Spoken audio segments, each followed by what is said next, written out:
Hello' গাইছ, তোমাৰ বৌৰ কচুৰ পাত খাব মন গৈছে আজি।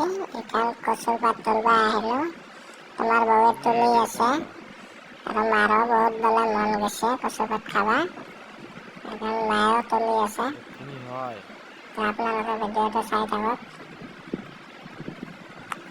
কচুৰ পাত শুকান মাছেদি বোলে বহুত ধুনীয়া লাগে। সেইকাৰণে ময়ো ভাবিলোঁ আৰু যে চাওঁ, ময়ো যাওঁ, যাই পেলাই এটা ভিডিঅ' বনাই লৈ আহোঁ। আপোনালোকে চাই থাকক। এয়া আমাৰ পাগুৰি হাঁহি আছে, ভিডিঅ' বনাই দেখা পায়। এয়া মায়ে জগক চাই বহুত ভয় কৰে, সেইকাৰণে জগত যোৱা নাই ইমান। তো আপোনালোকে চাই থাকক ধুনীয়াকৈ। আৰু ভিডিঅ'বিলাক ভাল লাগি থাকে যদি গাইজ লাইক কৰি দিব, শ্বেয়াৰ কৰি দিব, ছাবস্ক্ৰাইব কৰি দিব।